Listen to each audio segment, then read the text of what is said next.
અંકલેશ્વરના કરમાલીના દુષ્કર્મી અને ધર્મ પરિવર્તન માટે હિન્દુ મહિલાઓને બ્લેકમેલ કરનાર મૌલવીએ કરેલા ગેરકાયદે દબાણોનો કરાયો સફાયો।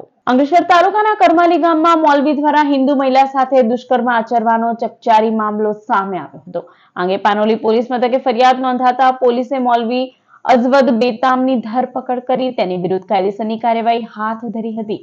આ દરમિયાન પોલીસે તપાસ કરતા આરોપીએ કરમાલી તેના રહેણાંક મકાન, દુકાન અને મદ્રેસામાં ગેરકાયદેસર બાંધકામ કર્યું હોવાનું બહાર આવ્યું હતું, જેના પગલે તાલુકા પંચાયતના અધિકારીઓ અને પાનોલી પોલીસ દ્વારા કાર્યવાહી કરવામાં આવી હતી। તંત્ર દ્વારા આરોપીના ઘર, દુકાન અને મદ્રેસામાં કરાયેલ ગેરકાયદેસર બાંધકામ પર બુલડોઝર ફેરવી પરવાનગી વગરનું ગેરકાયદે બાંધકામ તોડી પાડવામાં આવ્યું હતું। આ સમયે કોઈ અનિચ્છનીય બનાવ ન બને તે માટે ચુસ્ત પોલીસ બંદોબસ્ત પણ સાથે રાખવામાં આવ્યો હતો।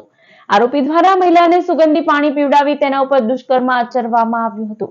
ત્યારબાદ મહિલાને મુસ્લિમ ધર્મ અંગીકાર કરી લેવા દબાણ પણ કરતો હોવાનો ખુલાસો થયો હતો। આરોપી મૌલવી કેનેડાનો સિટીઝન છે અને અગાઉ પણ તેના વિરુદ્ધ ગુના નોંધાઈ ચૂક્યા છે। તારીખ 11/11/2025 રોજ પાનોલી પોલીસ સ્ટેશનના રવિન્દ્ર ગામ ખાતે આવેલ આરોપી અજમદ અહેમદ બેમાત કે જે ત્યાં મૌલવી તરીકેનું કામ કરે છે તેની વિરુદ્ધ બળાત્કાર અને ગુજરાત ધર્મ સ્વતંત્ર અધિનિયમ અંતર્ગત ગુનો દાખલ કરવામાં આવેલો હતો। ત્યારબાદ આ ગુનાની તપાસ આગળ વધારતા આ આરોપી દ્વારા જે જગ્યાએ તેના રહેણાંક મકાન, તેની દુકાનો અને જે જગ્યાએ